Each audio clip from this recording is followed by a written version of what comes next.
Tony D, and this is your Weekly Buzz, live from the DCS Clubhouse in beautiful Newport Beach, California. And I'm just so stoked tonight to have one of my favorite speakers in the entire world, and even in the chiropractic profession. And I'm just going to don't get upset at me like you did, Cal-Jam. Remember when you started throwing shit at me? You wouldn't get off. Come on! I was just putting prime of the really, pump. I only got 90 minutes of Cal-Jam. I know. You only have 50 minutes. Oh, 50. See, there you go. Alright, so I went to your program, your wellness program, which I recommend to every DC in the profession. It's an amazing program. And I went to this program, and I'm sitting there, and I'm just going, dude, this information was so just like, it gets your blood boiling that people don't know what we know. And from that, I said, I got to meet this guy. I got to meet this guy. And I just barged my way into your life. I said, I'm taking him to the airport. And I said, I've got this vision. I want to fill stadiums. And that's why so I want to say that you were really one of my biggest reasons I started Cal-Jam. And I want to say you're one of my greatest mentors in life. Really, it worked out all right for you, huh? Huh? Cal-Jam? It's huge. Yeah, it is huge because it's fun. It is fun. So, I mean, why don't you let these people know, because you probably have some of your viewers on here that maybe haven't been. Let them know what Cal-Jam's like. Cal-Jam is the greatest sort of fellowship weekend in chiropractic, as far as I'm concerned. Yeah. I haven't been to all of them, but I've been to a lot of them. You've been to a lot, though. I've been to a lot, man. And you know what? It is. It's fun. It's passionate. You get a bit of everything in there. Hair's let down if you got any. Yeah. And I got some on my back. Yeah. Yeah. Over 40, it starts to pop in. Yeah. But yeah, and it's a good time. You're going to learn something. But for me, one of the what it reminds me of? It reminds me of the first DE I went to when I was in chiropractic college in Toronto, which is where everyone hated chiropractic. And we drove all the way down to DE, and it was the first time I was in a room full of people who loved chiropractic, Yeah! who loved to be chiropractors, who were proud to be chiropractors, who just had joy, were emanating joy and pride. And love. Yeah. That was the thing I felt about it. I don't you can't measure it, so yeah, shit. Yeah, exactly. Well, no, but yeah, it's true. And so that's what that's what Cal-Jam reminds me of. That's right. For me, that's really what it's grown into. Is everyone shows up with the expectation to have a great time, but having said that, they also digest a lot of good information, and I think that to me is the perfect sort of combination: some good info and some good fun. Right, and I mean and some good music. Yeah, of course. And I just one of the things, Cal-Jam's grown so much that I can literally pick almost any speaker I want. And that's why every year you're on the bill, because I mean, like tonight, I'm probably more fired up to listen to you because I've always loved to go to seminars. I love listening to great speakers. I love great information. I mean, you do too. I do. I love it. That's one of the things that's beautiful about us. I mean, I see you all around the planet. Informivores, man. Right. Informivores. You gotta be Informivores? You gotta be consuming information your whole life, or you die, man. Right, and that's one of the other things I've noticed is chiropractors sometimes are not where they should be in practice. And I've noticed that guys that go to seminars, that hang around their brothers, their sisters, they stay motivated, are the ones that are more successful. And I try to get chiropractors to understand that you got to invest in yourself. Yeah, you do. And you also, I mean, these seminars, I don't even do CE stuff. You know what I mean? Like in terms, I do CE stuff, but there's, what do you call those things where they come back because they have to get them when they go to the school or whatever. I forget what you even call them. Anyway, they're a nightmare. Don't ask me. People are there because they have to get so many hours that year to get their license renewed. Right. And they're reading stuff, and I just can't tolerate it. Because to me, one of the greatest things about chiropractors is that greater than any other profession on the planet, we have people who pay their own money.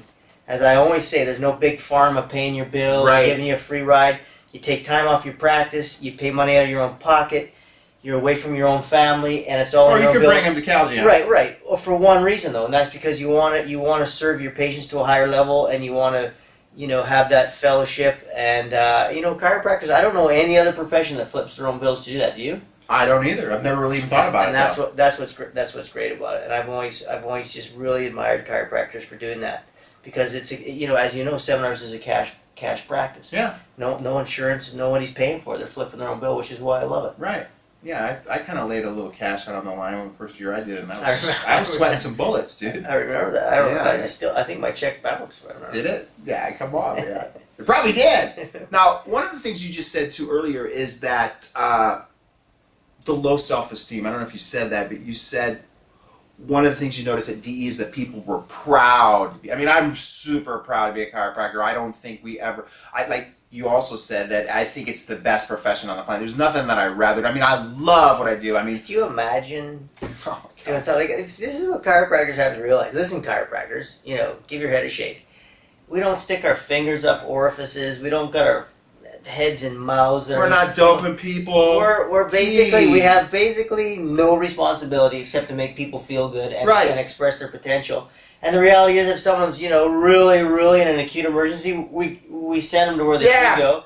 And so the idea, I mean, it's the life of Raleigh. No wonder every other healthcare profession hates us. Right. We're like the envy. And the fact is, if it's important to you, the money's good. You set your own hours.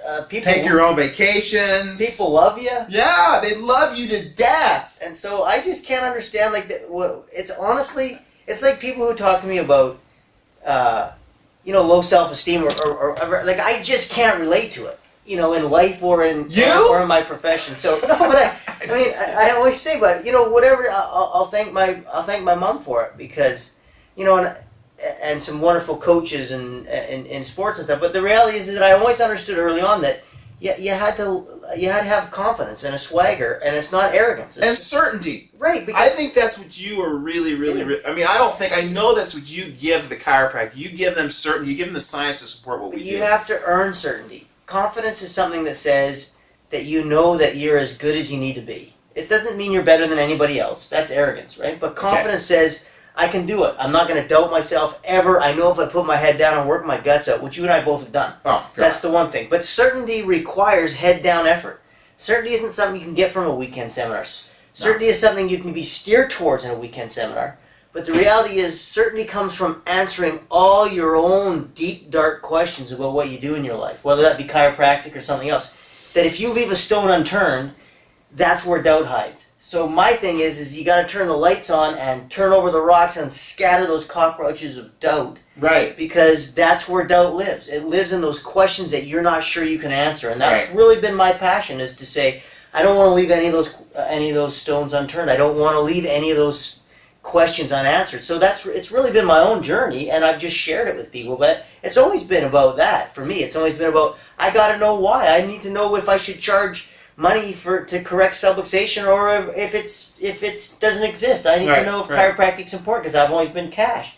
So when you look someone in the eye and say, pay me, for me, I just didn't want any doubts. And I never, ever, ever wanted to be asked a question that I hadn't asked myself, whether it be in a debate or something else. Because very early on, I realized that one of the greatest tragedies is that chiropractors don't defend chiropractic well. We don't explain it well. We don't defend it well. We don't research it well enough. And so I think that that's what happens to a lot of chiropractors. Is they have these highs and they have these lows. And I just don't think we do well in the public arena of explaining who we are and what we do. And the biggest problem with that, I think, is because too many of us don't know what we are, who we do, and there's no consensus in chiropractic. And so that's, for me, that's it. When I leave, there's going to be consensus. Sure. Now, let me ask you a question, because I think part of the issue has to do with the schools and academia now. I think they're getting more of a allopathic upbringing versus what I would consider a health and wellness and chiropractic. Are we talking in school in general or chiropractic college? Chiropractic college. Yeah, I mean, I don't think that's new, man. I know. And the fact of the matter is that, I mean, all you have to do is look at the board exams, and then you look at the curriculum. You look at the teachers who are teaching the curricula, who are all trained in an allopathic model. So you can't teach what you don't know. You can only teach what you do know. So I mean, I don't begrudge them in the sense, but their paradigm's wrong. So you can have a brilliant biochemist, and you can teach them the right paradigm. But that's not happening. So there's no one teaching the teachers in chiropractic. I can't tell you how many times I've offered to do in-services for chiropractic colleges for the PhDs, because I'm not intimidated by that crowd. Right. And how could you be? Right. And so, not because of me, but because of the information I have, and the amount of evidence, the overwhelming amount of evidence there is that our paradigm's correct. So, that's part of the problem. And the other part of the problem, of course, is that the curriculum isn't set by the chiropractic college. The curriculum is set by the CCE. And so there's just not a, I mean, I can't tell you how many times I've been in quite, detailed and quite far down the road discussions about getting some of the stuff I teach in those modules into the schools. But the fact of the matter is, there's no room. Right. Because they would have to add time to their curriculum, meaning that people would have to go longer to their chiropractic college to get to graduate than they would any other one. So I think the problem is there are some schools who just are totally allopathic, let's be honest. Right. And then there's a couple that aren't and are doing their damnedest. But the problem is it doesn't usually flow from the top down very well to the students. There's a rate limiting enzyme in there called the instructors. Because you can't teach chiropractic through an allopathic paradigm, and that's the complete issue right now.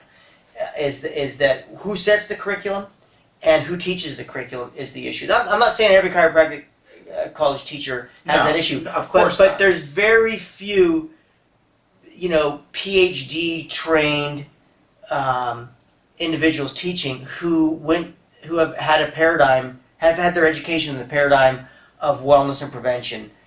Or the body self-healing. You need to address the cause. There's just that. Where are those schools? They don't exist. So I think the biggest issue has to be that chiropractic colleges have to take it upon themselves to educate faculty about the paradigm. And until that happens, there's no hope. There's no hope. One more question before we go rock these guys is, I know you've talked about this in your wellness program, but the whole thing with this evidence-based... love it. I know you do, and I love it too, because I'm going to tell you why I love it in a minute. I love it because it evens the playing field. For the longest time, actually forever, medicine has said, we are evidence-based. Right. And everybody else has to meet this standard of care before we'll accept them as real doctors, as real intervention. Right. But the thing that evidence-based has done is it's held medicine for the first time in history accountable to the same standard that they're going to hold everyone else. So for the first time in history, instead of starting with the presupposition that everything allopathy does is evidence-based and everything else has to meet some gold standard that doesn't exist in clinical practice, for the first time in history we can say it's not about who is or who isn't evidence-based. It's not with the presupposition that allopathy is evidence-based. It's, listen, of the interventions available out there for anybody who requires an intervention, what's the most evidence-based of all the possible choices? Which one is most evidence-based? And the good news is, yes, baby, we win. By far. Not only do we win in the allopathic world in terms of back pain and neck pain, but is the moment you change what the outcome goal of care is, to actually restoring function and health, we don't even have any competition. Right, there's nothing out there. So we just need to start creating some research and evidence asking the right question. And honest to goodness, evidence-based is the greatest thing that's ever happened to chiropractic. And the worst thing that's ever happened to allopathy. Right. So when you talk about low self-esteem, I'll tell you there's two kinds of low self-esteem in chiropractic. There's the low self-esteem of the people who got their, they think that allopathic, randomized control evidence for back pain is the only sort of thing there is, and they have very low self-esteem about anybody talking about anything other than that in chiropractic. They have low self-esteem about the principles of chiropractic. But then you have these principled people who have very low self-esteem about the scientific evidence for chiropractic. Right. So we, somewhere in the middle is we can have very good evidence that's based around our philosophy. Now we're getting somewhere. Right. And then we can take that message to the world. Of course, because the world's waiting for it. The world's dying! Literally. All right, so you gonna rock this place tonight. Well, this place has a little bit of extra. BJ, the ghost of BJ, lives here. I want you to know that, and you can let your hair down. You've been to the BJ Mansion? In Palmer. Yeah, of course. Yeah, man. I went there for a couple years. First time I've been on campus even. Yeah. And I went. I even got to dig through his drawers. It sounds like awesome. tonight. Where? What? What am I going to deliver? I'm going to deliver some evidence-based, wrapped in a passionate blanket with of a little bit of some passion? attitude, of course. All right, some attitude. That's what I like about you, is your attitude. All right, we're going to sign off. Really stoked to have Jimmy C in the house tonight, and Is that how we do it? No, what's the rock Depends and on roll? what you're doing. This is rock and roll. And this Oh, is rock and for the roll. All right, surf rock days. and roll. We gotta take you surfing again.